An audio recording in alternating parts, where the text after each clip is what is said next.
Please check out our sponsors NordVPN for the best in online security. It's the best VPN on the market, and you can try it risk-free now with a 30-day money-back guarantee by visiting nordvpn.com/heartandhand. That's nordvpn.com/heartandhand, and it's risk-free with a 30-day money-back guarantee.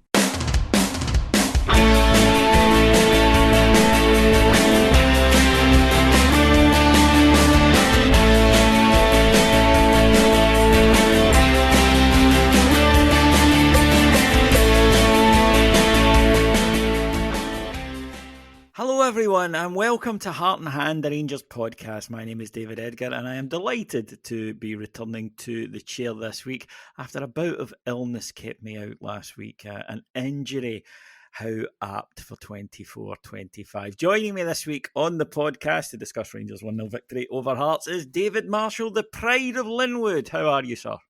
Yeah, I'm not too bad, mate. It's good to be back talking with you, and well done for being better after sitting through that yesterday. That's some going to be in a well state after watching that.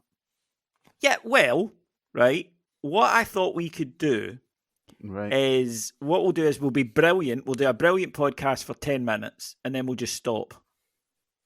Because that's a tribute to Rangers yesterday. That sounds, is that not the way it's done these days? Yeah, that's it. We'll do 10 minutes, be really, really good, get everybody excited thinking this is going to be a really good podcast. It's going to build on the last podcast and then just stop because, that's what happened at Ibrox yesterday. Quite a bizarre game. Rangers coming off the back of, I thought, a really good performance in Greece. Never mind the result. It was a good result, right? Obviously, a win would have been a great result, but it was a good result. But I enjoyed it. I liked the performance. The team were good, they were solid, they were snapping into tackles, and they were looking to create. And I actually thought we were the better team, Dave, over in Greece. So, given Olympiacos are a good side, right? Sometimes we've got a tendency to play down when this happens because, as fans, we're in a bad mood with what's happening domestically. And we've got a tendency, I think, when we lose a game to go, we're shite. And when the opposition... when we beat, then it's the opposition. They go, they're shite. And I don't think that's fair. I think Rangers come up against a good team, played really well, thoroughly deserved their point. All well and good, right? But then we turn up at the weekend and, we're up against a side who played on Thursday night too, albeit no travelling, but still, they had a hard game. I watched their game against Heidenheim. They worked really hard. Came out the traps, firing, scored a really good goal. And the thing about the goal, Dave, is it wasn't a moment of individual brilliance either, where you can say, well, that just wasn't in keeping with the rest of the game. Somebody did something, somebody pulled something out of their backside and got us the win. It's a great flowing team move with the ball. It starts with loads of passes, quick, one-touch passing, great movement, great runs, finished by Dessers. And I thought, oh, here we go. And then nothing. Yeah, I was similar to you. I thought Thursday was what it was good to watch. I remember that the last 5 minutes, on the edge of my chair, saying, "Come on, let's go for a winner." It was exciting. I wasn't sitting there going, "Oh, for God's sake, please just end this." And then we come in to this game at the weekend against a team that hasn't been performing well this season at all. We've got a wee bit of bounce with a new manager, but not a great team by any stretch of the imagination. Going back to the first game of the season, Davey, against them, I thought at the time it probably says more about Hearts that they couldn't beat us than it did that we dropped points against them. I was pretty much anticipating us dropping points in that opening game, and it turned out to be that way. But we started really well, and we seem to be carrying the momentum that we gained from Thursday night into that game. And this is textbook perfect start. We started well and we got the goal. That's what you want. So I'm starting sitting up a wee bit thinking, all right, this seems okay. Let's go in here, get a good result, get a few goals, and get a wee bit of actual momentum behind us. And then I said after about the 10th minute, nothing. No. It was quite peculiar, and I was at the game yesterday with our podder Ross Hutton, and I remember very specifically in the 17th minute, saying to him, and I wrote it in my notes, I don't think we've really had the ball much the last 5 minutes. And he's like, no, we seem to be just allowing them to have the ball in front of us. And Hearts, they weren't causing us any bother, but they were knocking the ball about, and we just couldn't get it and get flowing. And it sort of went like that the rest of the half. But the annoying thing was that, we complain about teams coming and putting 10 men behind the ball. Hearts didn't do that yesterday.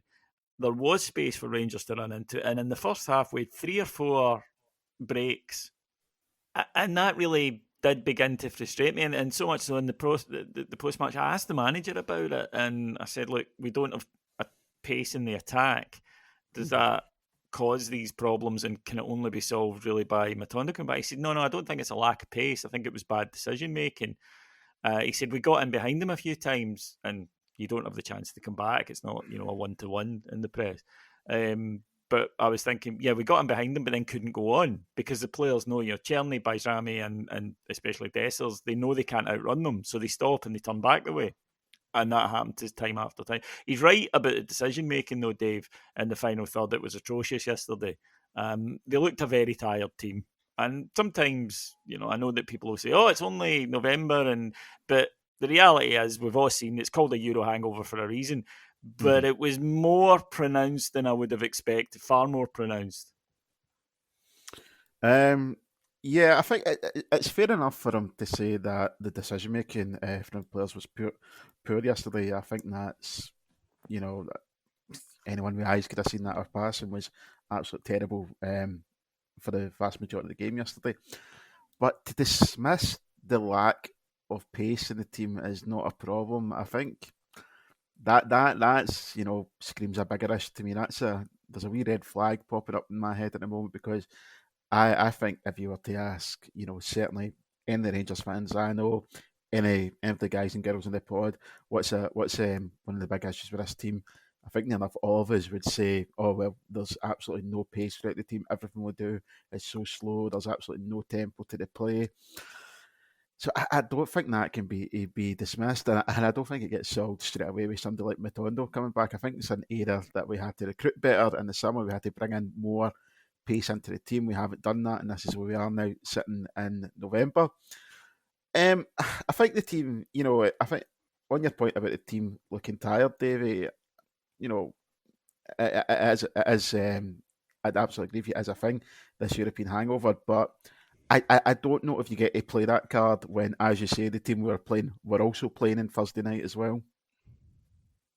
Yeah, and here's the other reason that it's frustrating, and it's been noted, the Rangers crowd yesterday did get frustrated, very much so. Mm-hmm.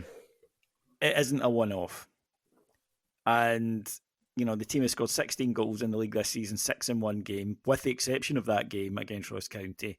I can't really think of an enjoyable Rangers performance where you've sat and you've went, that was great. Now, nobody has a divine right to win matches, never mind go out and slaughter a team, but it's not an unreasonable expectation for Rangers fans to expect to see the team, particularly at home, go out and batter teams occasionally, just with the budget difference, etc. I don't think it's unreasonable. So I think all that frustration came to the boil, especially after the good start when, as we've mentioned, it looked as though we were going to go on and do something. The second half, I expected a response. To be fair, Rangers weren't in much trouble. A Suter back pass apart in the first half, which Jack Butland read. But the tone was set early on in the second half. A mistake allowed Vargas clean through on goal. Jack Butland came and then stopped, which I think was an error. I think he would have got there, but he obviously didn't feel he would. But luckily for us, Vargas hit the post. And again, without Butland having too much to do, we just couldn't get out. Hearts had more possession in the second half than Rangers, which doesn't happen to us domestically very often at home.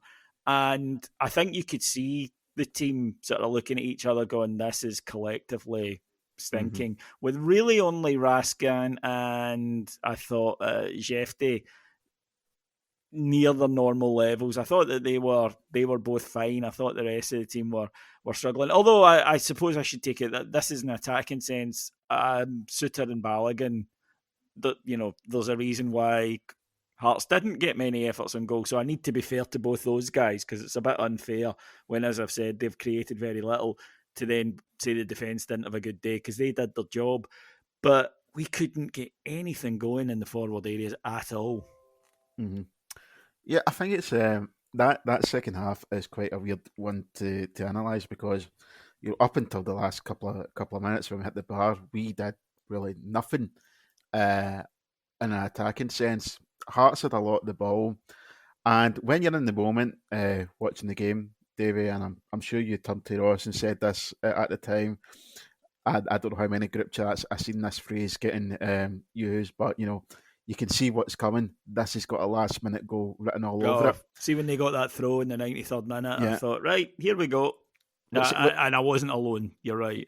but I think see, when you actually watch the game back, without any of the pressure and the not knowing what's going to happen, I don't think we were ever really in much danger apart from that one at the start of the half, as you'd said. And then, I was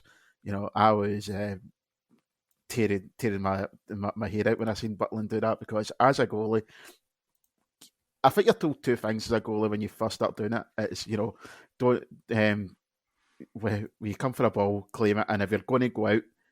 If you're going to go out to meet a player, you go. You don't stop. If you've committed, you commit. I'd rather see my goalkeeper come flying out his goal and take somebody's head off rather than stop. But that's just how I was raised to be a goalkeeper, which probably tells you why I'm sitting on my sofa now. But yeah, it wasn't fun to watch them in the moment, and it wasn't great seeing Hearts have the majority of the ball. That just shouldn't be happening.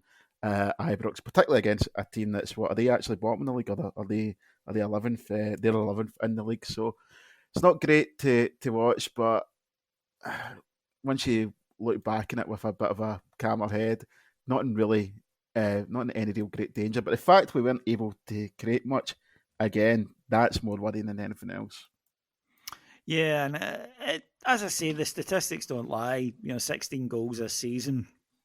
And a big part of it is it's a team that's been relying on James Tavernier over the years, and he's nowhere near what he used to be. He was back in the side yesterday after being left out against Olympiacos. The manager saying they need to manage Dujon Sterling's minutes. I think it is very much time, though, Dave, for the transition. I said in the summer that the reason that Tav should go is that if it didn't go well, then he'll be the lightning rod for it. And that's what's happened. Clearly, he's lost a yard, and clearly he's lost his confidence. He's not contributing at all. He's not able to offer leadership simply because he is having to concentrate on his own game and not make errors. He isn't really contributing too much going forward. He did create the goal yesterday, which I think was a kind of flashback to older days rather than something that we've seen consistently. I get the whole managing minutes thing. The manager makes a good point about, we can't have players getting re-injured. All of that is true, but it almost felt to me against Olympiacos, there'd been this reluctance to leave Tavernier out. He did it, and he was rewarded with a good performance and a good performance from the player who came in. Mm-hmm. To me, it felt like you've ripped the plaster off now. It's done. And you had justification for saying now, Tav, like anybody else, has to work hard to get back into the team. This is something that is needing doing. And I get they're trying to give him a dignified way of doing it, but to me, it feels like it's coming at the cost of the team. He's not the best option at the moment. Right now, I'd have him as the third best option. And therefore, once you've made the decision, I think you should stick to it. And by that, what I mean is, if Sterling couldn't start there yesterday, it should have been Casemiro. Yeah, I agree with that. And I don't know. I don't think it does Tav any favours starting him in that game yesterday. I think it's quite fortunate that he was involved in the early goal, because if he wasn't, if that gets to half an hour and that game's nothing each, as much as the atmosphere at Ibrox yesterday was quite tetchy at the best of times, it would have just got worse if we were struggling to get something from that game. And as you say, Tav would have been a lightning rod for that, the main target, probably. And do you know what? This thing as well about managing the players' minutes, I can understand that, but at the same time, we've got a week off next week. We're going into an international break. I mean, am I being a wee bit, looking at things with rose-coloured glasses, Dave? When I hark back to Gerrard, and he always talked about emptying the tank before the international break. Yeah, I get it. Sterling, it can be frustrating at times. Mm-hmm. And the manager, if he's absolutely convinced that there's going to be an injury, then okay, I get it. But Casemiro's right there, hasn't done anything wrong in any of Yeah. his appearances at all. And to me, Tav can't be getting picked on form. It's just not possible. You cannot say that. He was horrendous against Motherwell. Started off okay yesterday, but then defensively short as we've seen this season and doesn't get forward the way he used to. And to me, I get that a player's been there a number of years. There's the dressing room factor. All of these are true, but you'd still have to make this decision. It's part of your job. Yes. Doesn't matter. You have to manage. There is a transition that's we keep hearing, we keep being told it's a transitional season. Well, there's a transition that needs made. Yeah, let's see some actual And transition then. yeah, and it isn't a case of, well, who else are we going to play? Like Dessers that's been an issue, right? There hasn't really been anybody else challenging him. Hopefully that changes now. Danilo's back, but with Tav, you've got two guys sitting there, and one of them at least should be on the side. And it was a sense of frustration. And then, of course, the substitutions in the second half. Barron was taken off, and there was that sense of frustration right round the ground, Dave. Yeah. It's Barron didn't have a great game yesterday. I was still quite surprised to see him getting taken off when he did. The manager came out after the game and explained that he was tired and he had sports science advice to take him off to avoid an injury. Which okay, fair enough. But I again though, we have got a week coming up for the international break. I don't think he looked any worse or any more tired than anyone else on the pitch. To be honest, just looking at through my layman's eyes, it was a strange one, and I don't. I think it was one for the manager as well. He doesn't do himself any favours. I think he was, giving the bullets to the fans to have a pop at him. Yeah, I think that's legit. I think that, for instance, Diamande, who I don't think it's, I know that there's a tendency in Scottish football, and particularly as us a big club, to go, oh, he's rubbish. He's not rubbish, right? He's got ability, you can see it, but we can only see it in flashes. Yes. And he's not contributing at the level that you would expect him to. And I don't think he's a number 10, to be honest. One of the decisions that did frustrate me yesterday was a few minutes to go, Kieran Dowell comes on and Hadji's sitting there. I don't understand. I don't think Hadji's a world beater, but he's a better player than Kieran Dowell. Yes, I'd agree. I think Hadji's a better player than Kieran Dowell. And, if we're going to use Hadji, then let's use him. There's been such a, soap opera around him coming into this season. He's going, he's not going to play for us again. Then he's back. So if he's back and we've got him on the bench, I mean, he is somebody that's got that ability to, David, to do a thing. He can do a thing for us. So let's throw him on there. I think that was a good time to throw him on when it's 1-0, still a bit cagey. He can pop up and he can get a goal from just outside the box and settle it any nails. I thought that was a good time to put him on. Kieran Dowell doesn't have any future at Rangers. He's going to be out the door the first chance we get. So yeah, let's try something else. I mean, he's not really had the chance to try Hadji yet, so give it a go, see what he can do. Yeah, I don't think that's unfair. It points to a bigger thing, and that is the team is not entertaining, right? And you can cope with that if you're winning games. And at home we are.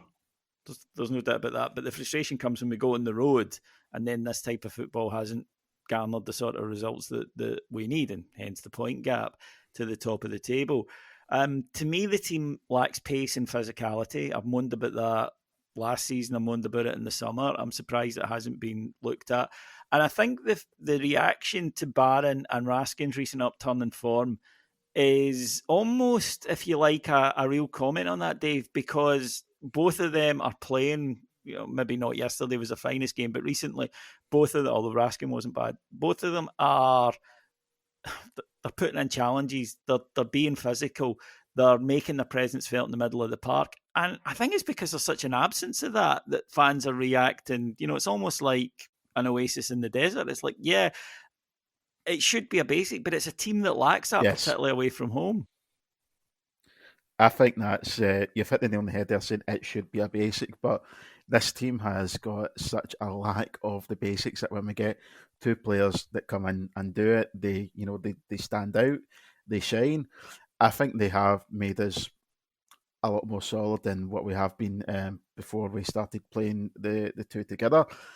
And Hearts would have created opportunities earlier in the season. Hearts They would have got more passed through opportunities, us. yes. And, yeah. Yeah, and I want to give the both of them, even Barron, who didn't have his best game yesterday, but still, between him and Raskin, they seem to have a good partnership as well, but they are filling the midfield in a way that we were not seeing earlier in the season, and they do deserve credit for that. Yeah, and even Barron's not having his best game, what he will do for you is he'll run all day and he'll fight like hell until he's dragged off or the game's done. So he's always in there making a nuisance of himself. At least they do make us more solid. The problem is, on the other end of that, when it comes to actually being a team that can produce something, David, you look at the league table and ignoring even the points difference. Dundee United have scored more than this. Murn have scored more than this. Who'd I say? Dundee, St Johnstone have scored the same amount of goals for us. It's absolutely grim reading. We are not nearly scoring enough goals or creating enough. And I'd agree with your point as well about Diamande as a number 10. I don't think he's a number 10 either. I think he's got a lot of things that are technically good about him. I don't know where he really fits into the side. And I think putting him in there as the number 10 is saying, well, this guy's got something. We're not quite sure what it is, but let's shoehorn him in there where we can. Yeah, I think it's that. And at the moment, I haven't quite seen where he's going to go in and fit. And at that money, he has to. He has to be an important player for us. And at the moment, he isn't. I do think the lack of pace up front really hurts us, Dave. I really do. And, sorry to bang on about it, but we had so many opportunities on the break yesterday where both the attackers and the Hearts defenders knew they can't outrun us. And because of that, it just takes away any momentum in those attacks. Now, there were bad decisions and they turned back too often, but a large part of that is because it's in their head. And that's why they're like, I'm not going to run, and he's not going to run by him, and they turn back the way. I don't want to bang on about Dessers, 3 goals in 3 games, which is, good, but we all know the wider issues there. But Bajrami he's got a good burst over a couple of yards, so that can be useful for going by a man, but he's not going to run for it. In this system, I think you need wingers that can carry the ball at pace. I totally agree with that, yeah. And the thing that really frustrates me now, and I don't know if it's worry, but I think I've came to accept is that this is how we've been all season. This lack of pace in the side isn't new. And, as much as we were wanting to criticise Clement for we won't see the best of this team until October, November. Ignoring that, but we are in November now, and for me, this is what this team is. I don't know if it's going to get much better than that. I think if you get to this point in the season and this is how you're playing, this is the team you've got. I remember making this argument during Gerrard's last season where, people forget, even though we were top of the league, we weren't playing particularly good, but we were going up against Celtic side who were dropping points, so we had that advantage. And I said at that time, this is how we are, and we're getting to the end of October now. This is just how this team is. I think we need to look at it. This is what our team are now. It's a slow, plodding team, and our best chance at the moment of getting results is just making sure we are solid as we can be in the middle of the park, because I don't think we have the options or the tools available to us to improve what we're lacking up front at the moment. Yeah, I mean, I think that Danilo, even Matondo, in his inconsistency throughout a game, still offer more of a threat once they're back. If you're going to rely on, Rabbi Matondo over the course of a season, you're in trouble. I know that, but I still think I'm just baby steps, Yeah. I think that certainly until you can make changes to the squad. One thing though, and this thought struck me yesterday on the way home, and it might be bollocks, and I'd be the first to admit that that can happen sometimes. So I'll just put it out there, which is that I do think sometimes that there's a fundamental misunderstanding from not just Clement, but managers of Rangers recently. And that is, he's going in there yesterday and we've won 3 games in a week, right? We've got to the League Cup final. We've a really good point in Greece, which puts us in an excellent position in our European group. And then we've won yesterday after that.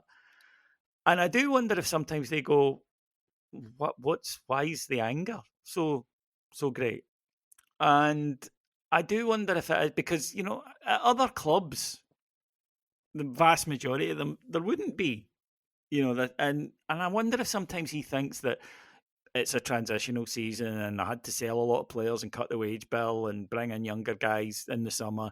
And at other places, you would get that like nobody expects Amarim at Man United to win the league this year. Mm-hmm. Last year we did, and then that disappointment carried on into the summer.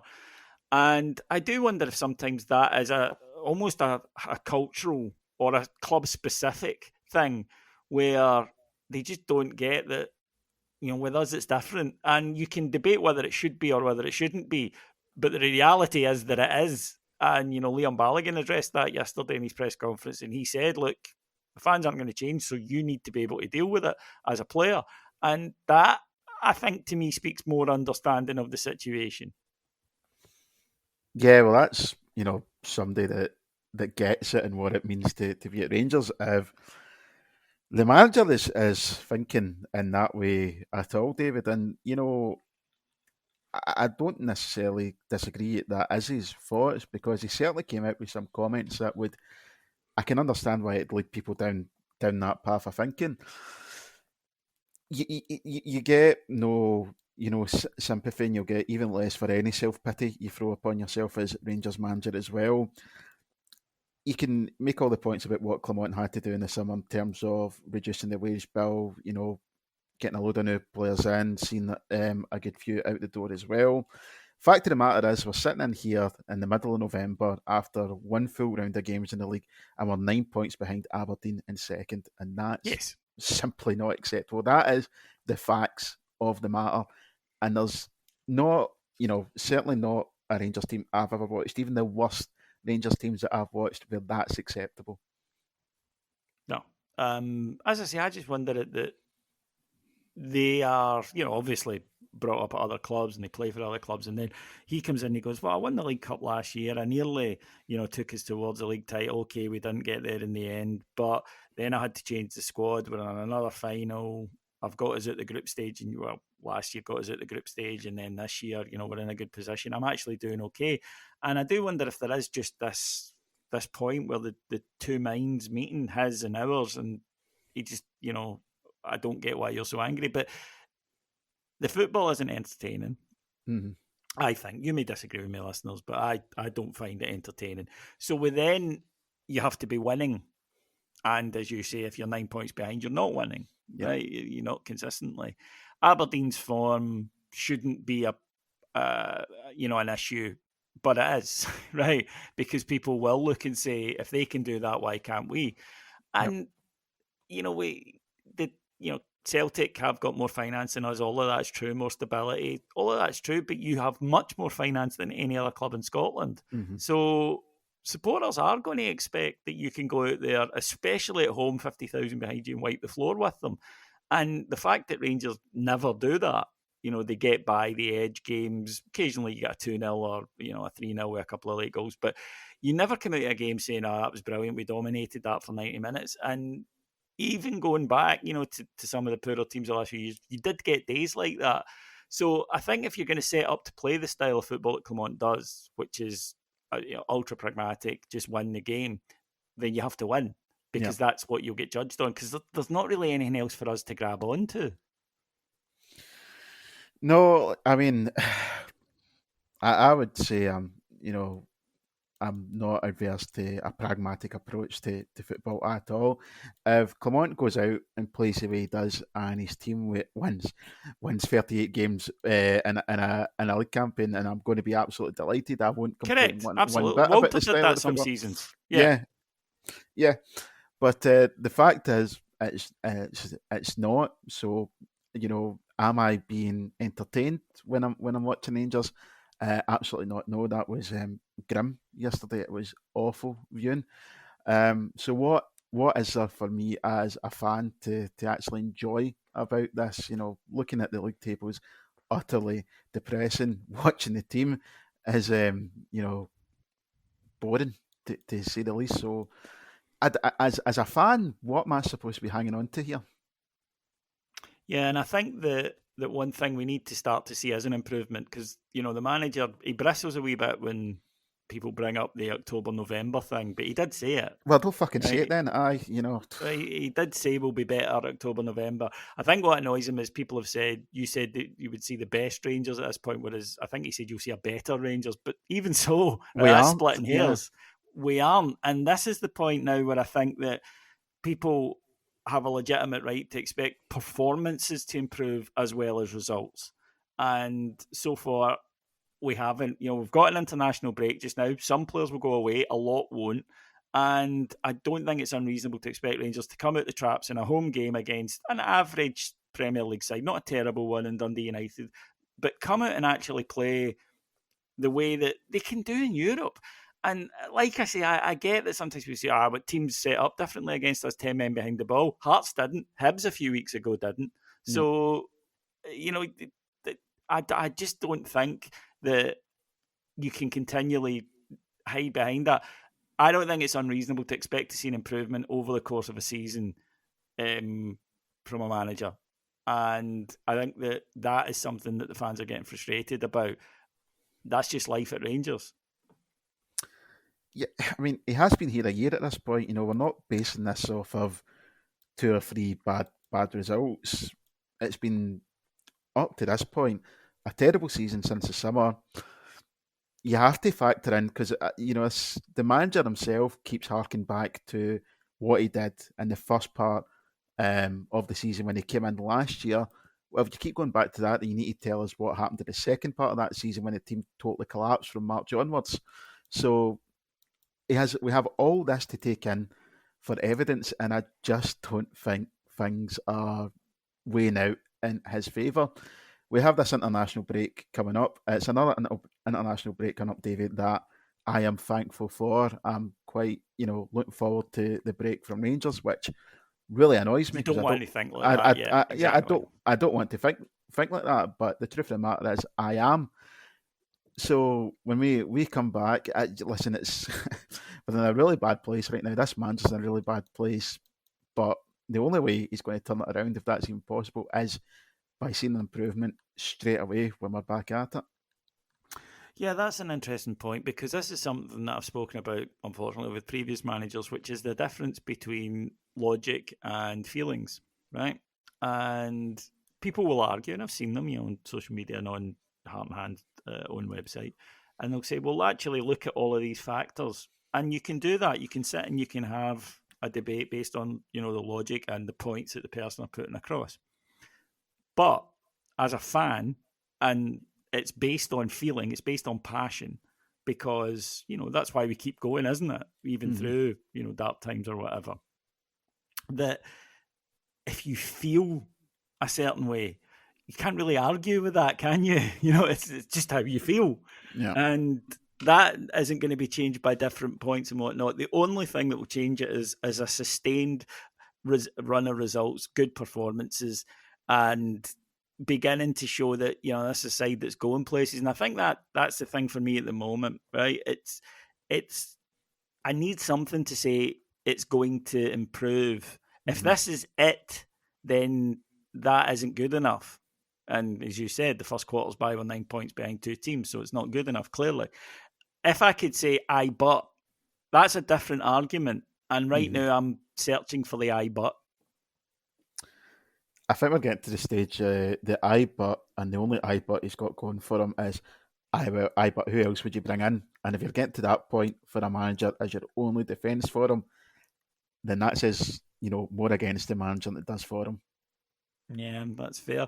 Well, as I say, listeners, you are totally free to disagree with us on that one. But it was a gloomy atmosphere, and I think a lot of fans are certainly kind of close to where Dave and I are, but you might not be, and that's totally fine. And if you want to hear more from us and debate it and hear different points of views, by the way, there's not one podder view at Heart and Hand. We have about 60 podders, and trust me, there are plenty of arguments that go on. Go to Heart and Hand on Patreon, which is patreon.com/Heart and Hand. I'd like to thank Mike Lee and Paul Myers, our producers, and a big thanks to Linwood Road's David Marshall. Thanks, mate. Just you're talking about people being more optimistic. I envy those people, people that can remain constantly optimistic about Rangers, because I used to be like that. I used to be young and optimistic. I'd go into every season, no matter what, thinking we're going to win the league, and then, this is what Rangers does to you. I am optimistic as normally, and I want to be. Just give me reasons to be. Yeah, give me a reason to. Yeah, give me anything. Something. I'll convince. Yeah, I will convince myself, and I might wrongly do it, but just give me the chance to do it. And right now, when you watch that yesterday, it's hard not to say. And as I say, if that was a one-off or an every so often, I would have went European game. They got the 3 points, end of the matter, but it isn't, and that's the issue right now. Right, we will be back next week, and probably with a Q&A show or something similar, because it's the international break. I'm back in a fortnight. So until then, listeners, thank you very, very much. Take care. Bye-bye.